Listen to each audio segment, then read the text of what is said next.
Drones e jogos de futebol, duas atividades completamente diferentes que, quando se reúnem, costumam repercutir na mídia e nem sempre de maneiras positivas. Quer conhecer alguns casos, entre eles o dessa semana da Arena Corinthians, e também o que pode acontecer com o piloto desses drones? Então vai lá na geladeira rapidinho, pega uma cerveja, então um Guaraná, te joga no sofá que eu já volto. É logo depois da vinheta.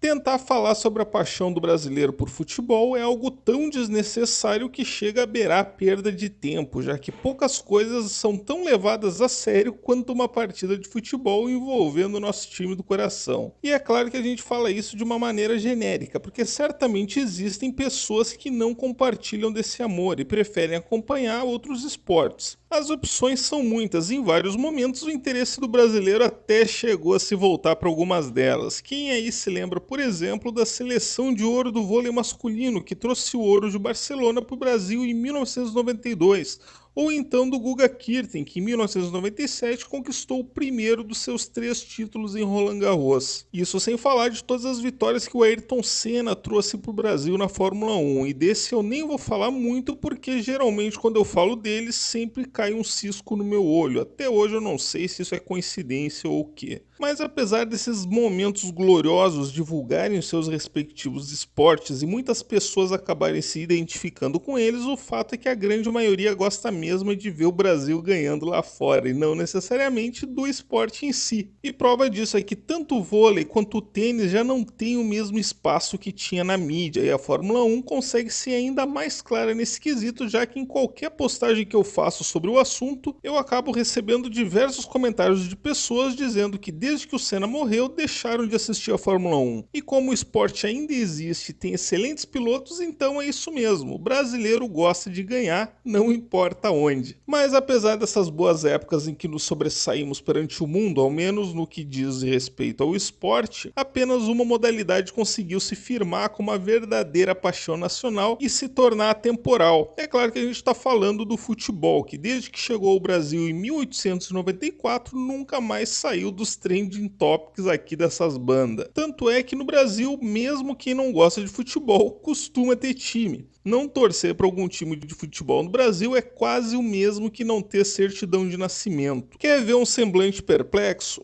Então da próxima vez que alguém te perguntar qual o teu time, responde que não tem nenhum. Certamente tu vai ouvir algo do tipo, como assim não tem nenhum? As pessoas geralmente têm time desde que se conhecem por gente, e eu mesmo que nasci numa família de torcedores do Internacional, logo que aprendi a falar, me vendi para um tio que comprou a minha lealdade eterna ao Grêmio em troca de um caneco comemorativo do time que por algum motivo eu queria muito. E para mim essa decisão foi muito útil, já que aqui no Brasil as pessoas realmente gostam de perguntar qual é que é o time dos outros, e ter uma resposta pronta para isso me poupa do risco de esquecer qual tinha sido minha resposta da última vez e acabar caindo em contradição. Por outro lado, existem pessoas que levam esse assunto muito a sério, e sobretudo aqueles que participam de torcidas organizadas costumam lançar mão de todo e qualquer recurso na hora de flautear o adversário.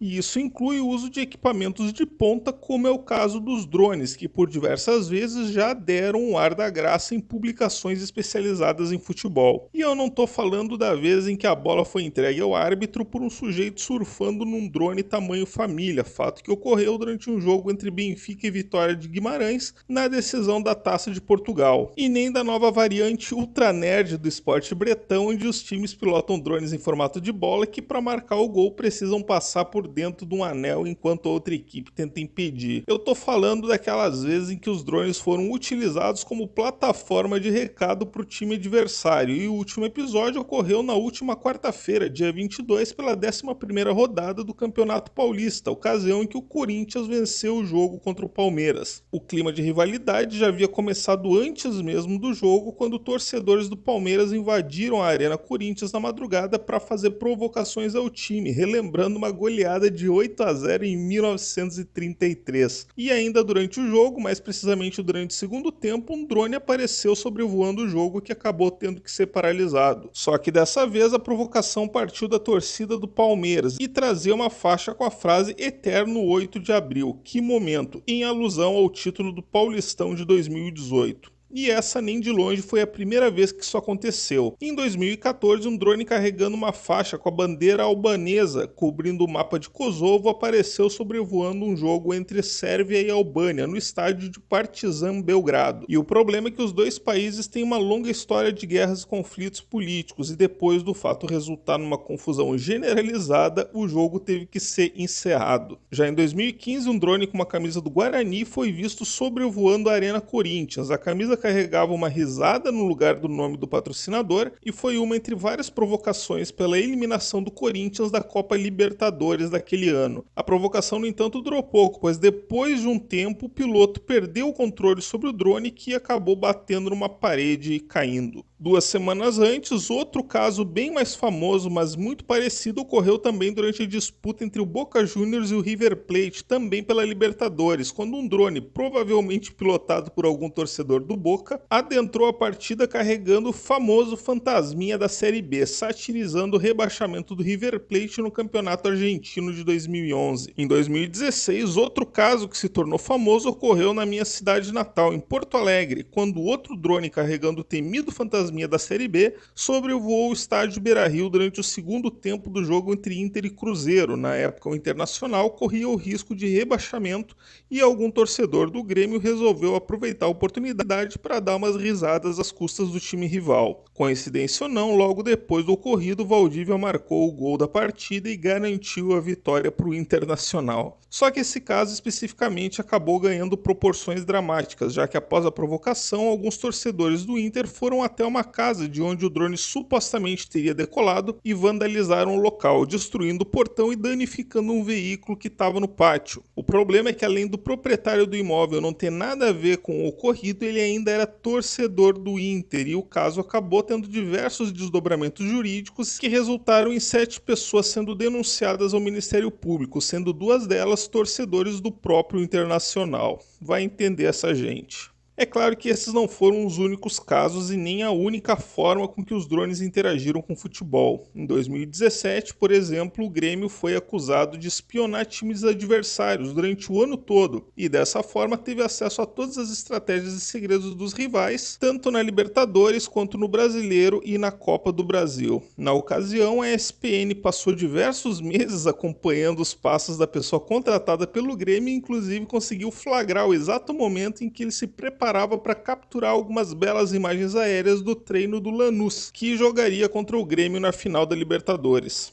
Os drones mais modernos disponíveis no mercado são capazes de filmar em 4K e tirar fotos de altíssima resolução, além de serem capazes de percorrer distâncias de até 10 km e voar por mais de meia hora, como é o caso do novo Mavic Air 2 da fabricante chinesa DJI. E isso justifica o seu uso nessas situações, já que dificulta a identificação do piloto, que pode ficar a vários quilômetros de distância do local do jogo. Por outro lado, eles contam também com tecnologia de GPS, que grava todos os lugares por onde o piloto passou e, em última instância, permitem que o aparelho utilizado seja identificado e, eventualmente, contribuam com a identificação do seu proprietário. As normas do Brasil exigem que todo drone com mais de 250 gramas seja registrado na ANAC e que todo voo seja previamente reportado ao DSEA. Além disso aí, apesar da capacidade de voar por vários quilômetros, no Brasil não é possível voar drones além do limite da linha de visão, caso um piloto seja flagrado sem a documentação exigida ou então fora dos limites máximos previstos, ele pode ter os seus equipamentos apreendidos, além de responder perante o Código Penal e a Lei das Contravenções Penais, o que pode levar ao pagamento de multas de até R$40 mil e até mesmo a prisão. Então, meu amigo, tira da cabeça essas ideias bestas e bora voar dentro das leis. Tá, beleza, gurizada? Era isso aí que eu tinha pra falar pra vocês. Então, os vídeos ainda não estão naquele padrãozinho que vocês estão acostumados, porque eu ainda tô em viagem, mas logo logo as coisas voltam ao normal. Então não esquece de deixar aquele joinha, compartilha esse vídeo, confere se tua inscrição tá em dia e nos vemos no próximo vídeo. Um abraço!